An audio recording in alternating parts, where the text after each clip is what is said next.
नमस्कार दोस्तों, स्वागत है आप सभी का आपके अपने YouTube channel Shyam class study में। आशा करता हूँ आप सभी लोग अच्छे होंगे, स्वस्थ होंगे और घर पर रह कर के आप अपनी एग्जाम आरआरबी एनटीपीसी भर्ती परीक्षा 2024-25 की मन लगा करके तैयारी कर रहे होंगे। आज के इस वीडियो में मैं आप सभी लोगों के लिए आरआरबी एनटीपीसी परीक्षा को ध्यान में रखते हुए जीके जीएस के 40 अति महत्वपूर्ण प्रश्नों की एक और वीडियो लेकर के आ चुका हूँ जो आपके एग्जाम के लिए सबसे ज़्यादा महत्वपूर्ण है। तो आज के इस वीडियो को आपको शुरू से लेकर के एंड तक फुल वॉच करते रहना है। वीडियो पसंद आए तो वीडियो को आप एक बार लाइक जरूर करना। चैनल को अभी तक आप लोगों ने सब्सक्राइब नहीं कर रखा होगा तो चैनल को आप लोग जरूर सब्सक्राइब कर लेना। तो चलिएगा फिर शुरू करते हैं। तो पहला प्रश्न आ जाता है, कायदे आजम किसे कहा जाता है? तो बताओ किसे कायदे आजम के नाम से जाना जाता है? तो ये जाना जाता है मोहम्मद अली जिन्ना को, यानी एक का ए ऑप्शन करेक्ट आंसर हो जाएगा। अगला प्रश्न है, प्रश्न संख्या 2 है आपके सामने, नगर निगम के सर्वोच्च अधिकारी को कहा जाता है? तो बताओ क्या कहते हैं, 2 का राइट आंसर क्या हो जाएगा? तो नगर निगम का जो सर्वोच्च अधिकारी होता है इसे महापौर कहा जाता है। क्या? महापौर। 2 का डी ऑप्शन देने वालों का राइट आंसर हो जाएगा। अगला प्रश्न संख्या 3 है आपके सामने, कि सल्तनत काल में भूमि की पैमाइश को क्या कहा जाता था? तो बताओ क्या कहते थे? 3 का राइट आंसर क्या हो जाएगा? तो सल्तनत काल में भूमि की जो पैमाइश है इसे मसाहत कहते थे। क्या? मसाहत। 3 का बी ऑप्शन देने वालों का करेक्ट आंसर हो जाएगा। प्रश्न संख्या 4 है आपके सामने, कि सूर्य ताप का कितना प्रतिशत भाग जल वाष्प द्वारा सोख लिया जाता है? तो बताओ कितना सोख लिया जाता है, कितने परसेंट सोख लिया जाता है? प्रश्न संख्या 4 का राइट आंसर क्या हो जाएगा? तो ये 11% सोख लिया जाता है। 4 का डी ऑप्शन करेक्ट आंसर हो जाएगा। अगला प्रश्न संख्या 5 है आपके सामने, 1854 का वुड डिस्पैच किस विषय से संबंधित है? तो बताओ किससे संबंध रखता है 1854 का वुड डिस्पैच? 5 का राइट आंसर क्या हो जाएगा? तो इसका जो संबंध है वुड डिस्पैच का वो है शिक्षा से, यानी 5 का सी ऑप्शन करेक्ट आंसर हो जाएगा। नेक्स्ट प्रश्न संख्या 6 है आपके सामने, कि पानी के प्रवाह का मापक है? तो बताओ कितना है पानी के प्रवाह का मापक? 6 का राइट आंसर क्या हो जाएगा? तो ये है क्यू से। क्या है? क्यू से है। 6 का बी ऑप्शन देने वालों का राइट आंसर हो जाएगा। अगला प्रश्न संख्या 7 है आपके सामने, कि संसद में बराबर वोट पड़ने पर निर्णायक मत कौन देता है? तो बताओ किसके द्वारा ये निर्णायक मत दिया जाता है? संसद में बराबर वोट जब पड़ जाते हैं तो उस समय निर्णायक मत देता है अध्यक्ष, यानी 7 का सी ऑप्शन करेक्ट आंसर हो जाएगा। चलिएगा अगला प्रश्न संख्या 8 है आपके सामने, कि उत्कृष्ट गैसों की संयोजकता कितनी होती है? तो बताओ कितनी होती है? 8 का राइट आंसर क्या हो जाएगा? तो उत्कृष्ट गैसों की जो संयोजकता होती है वो होती है शून्य। कितनी होती है? शून्य होती है, यानी 8 का डी ऑप्शन करेक्ट आंसर हो जाएगा। चलिएगा अगला प्रश्न आ जाता है, प्रश्न संख्या 9 है, कवि गुरु किसे कहा जाता है? तो बताओ कवि गुरु के नाम से किसे जाना गया है? 9 का राइट आंसर क्या हो जाएगा? तो कवि गुरु के नाम से जाने जाते हैं रविंद्रनाथ टैगोर, यानी 9 का सी ऑप्शन देने वालों का एकदम राइट आंसर हो जाएगा। प्रश्न संख्या 10 आ जाता है आपके सामने, रंगभूमि के लेखक कौन है? तो बताओ कौन है रंगभूमि के लेखक? तो यानी रंगभूमि एक उपन्यास है और उपन्यास को किसने लिखा है? तो इसे जो लिखा है वो प्रेमचंद्र ने लिखा है। किसने? प्रेमचंद्र ने लिखा है। 10 का सी ऑप्शन करेक्ट आंसर हो जाएगा। 11वां प्रश्न आ जाता है कि टीआरपी का अर्थ है? तो बताओ क्या हो जाएगा टीआरपी का फुल फॉर्म? तो टीआरपी का जो फुल फॉर्म होता है वो होता है टेलीविजन रेटिंग पॉइंट, यानी 11 का ए ऑप्शन देने वालों का राइट आंसर हो जाएगा। अगला प्रश्न संख्या 12 के सेंट लुइस किस नदी के किनारे स्थित है? तो बताओ जो सेंट लुइस शहर है ये कौन सी नदी के तट पर स्थित है? 12 का राइट आंसर क्या हो जाएगा? तो ये मिसिसिपी नदी के किनारे स्थित है सेंट लुइस। 12 का ए ऑप्शन देने वालों का राइट आंसर है हो जाएगा। अगला प्रश्न संख्या 13 की प्रसिद्ध किताब तहकीक ए हिंद को किसने लिखा था? तो ये किसके द्वारा किताब लिखी गई है? तहकीक ए हिंद। प्रश्न संख्या 13 का आंसर आपको बताना है। चलिए मैं 13 के ऑप्शन आपको दिखा देता हूँ, जब तक आप लोग वीडियो को लाइक करके चैनल को आप लोग जरूर सब्सक्राइब कर लीजिएगा। चारों ऑप्शन आपकी स्क्रीन पर शो रहे हैं, फटाफट से बताओ 13 का राइट आंसर क्या हो जाएगा। तो तहकीक ए हिंद को लिखा गया अल बरूनी के द्वारा, यानी 13 का जो राइट आंसर होगा वो ऑप्शन संख्या सी इसका करेक्ट आंसर हो जाएगा। चलिएगा अगला प्रश्न आ जाता है आपके सामने, प्रश्न संख्या 14 है कि तकला मकान मरुस्थल किस देश में स्थित है। तो बताओ ये मरुस्थल कौन से देश में स्थित है। तकला मकान मरुस्थल ये आपको बताना है, फटाफट से इस प्रश्न का राइट आंसर क्या हो जाएगा। तो तकला मकान मरुस्थल है ये चीन में स्थित है, यानी 14 का डी ऑप्शन देने वालों का करेक्ट आंसर हो जाएगा। अगला प्रश्न प्रश्न संख्या 15 है कि जय जवान का नारा किसने दिया था। तो बताओ ये नारा किसके द्वारा दिया गया था, जय जवान का। फटाफट से इस प्रश्न का राइट आंसर क्या हो जाएगा ये आपको कमेंट बॉक्स में बताना है। तो जय जवान का जो नारा ये दिया था विनोबा भावे ने। 15 का बी ऑप्शन देने वालों का सभी का करेक्ट आंसर हो जाएगा। अगला प्रश्न प्रश्न संख्या 16 है आपके सामने की राइनोप्लास्टी सर्जरी का संबंध किससे है। तो बताओ इस सर्जरी का संबंध किससे है राइनोप्लास्टी का। 16 का राइट आंसर क्या हो जाएगा।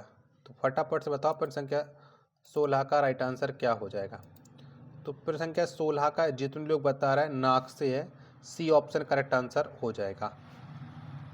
17वें नंबर का प्रश्न है आपके सामने कि एलोरा का कैलाश मंदिर किस शैली में बना है। तो बताओ इस मंदिर का निर्माण वो कौन सी शैली में हुआ है। 17 का राइट आंसर क्या हो जाएगा। तो ये द्रविड़ शैली में बना हुआ है एलोरा का कैलाश मंदिर। 17 का बी ऑप्शन करेक्ट आंसर हो जाएगा।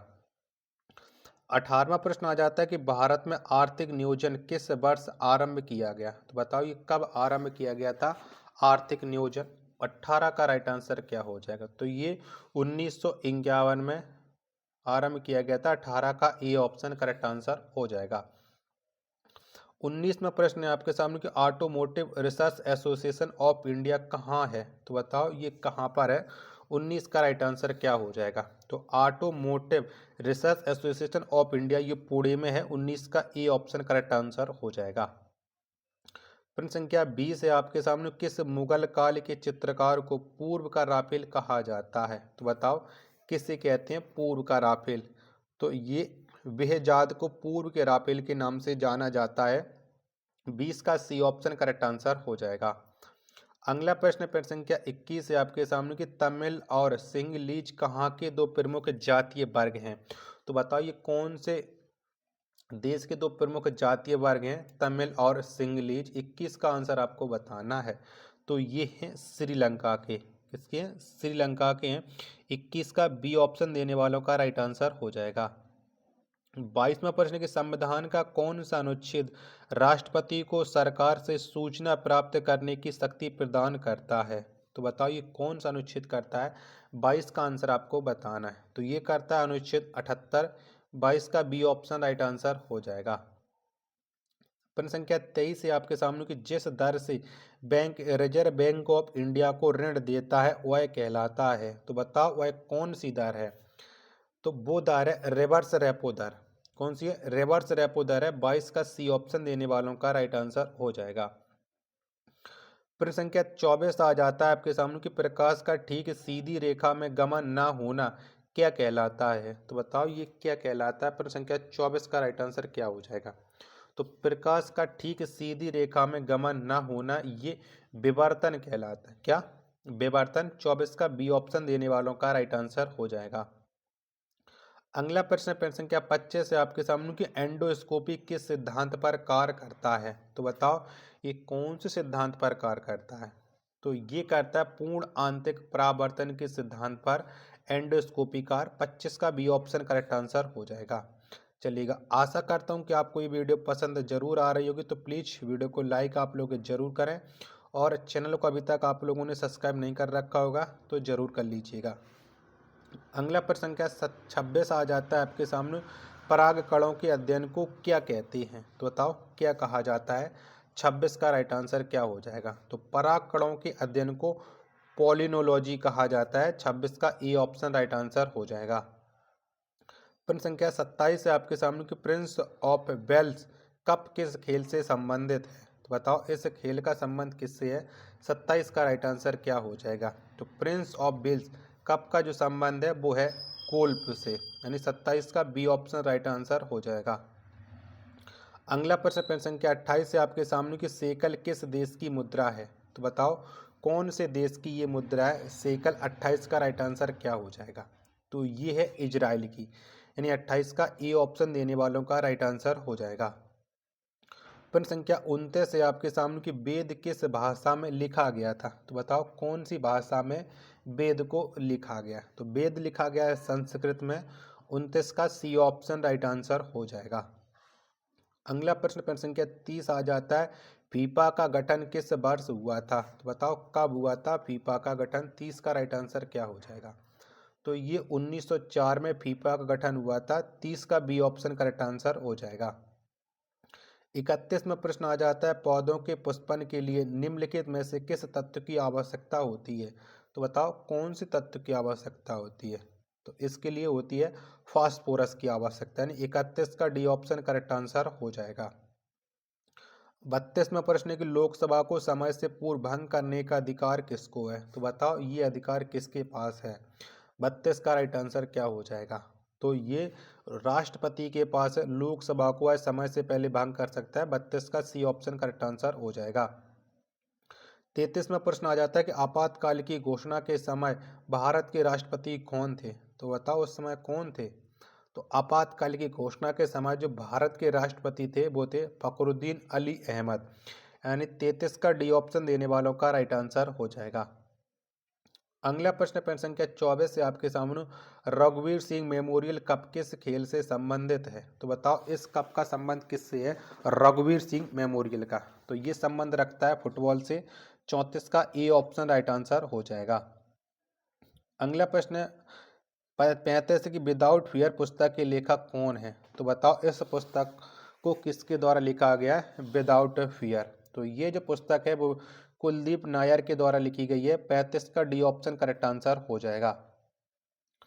अगला प्रश्न प्रश्न संख्या 36 से आपके सामने, राष्ट्रपति किस सूची के विषयों पर अध्यादेश जारी नहीं कर सकता है, तो बताओ ये कौन से विषय पर नहीं कर सकता है। 36 का राइट आंसर क्या हो जाएगा, तो राष्ट्रपति राज्य सूची के विषय पर अध्यादेश जारी नहीं कर सकता है। 36 का ई ऑप्शन करेक्ट आंसर हो जाएगा। प्रश्न संख्या 37 आ जाता है कि अक्ली मेंटल को सामान्यतः कहाँ रखा जाता है, तो बताओ इसे सामान्यतः कहाँ पर रखते हैं। तो इसे सामान्यतः कीरोसिन या मिट्टी के तेल में रखा जाता है। 37 का सी ऑप्शन करेक्ट आंसर हो जाएगा। प्रश्न संख्या 38 है आपके सामने कि नहरें बनाने वाला दिल्ली का पहला सुल्तान कौन था, तो बताओ पहला सुल्तान कौन था नहरें बनाने वाला। तो दिल्ली का जो पहला सुल्तान था वो था गयासुद्दीन तुगलक। 38 का डी ऑप्शन देने वालों का राइट आंसर हो जाएगा।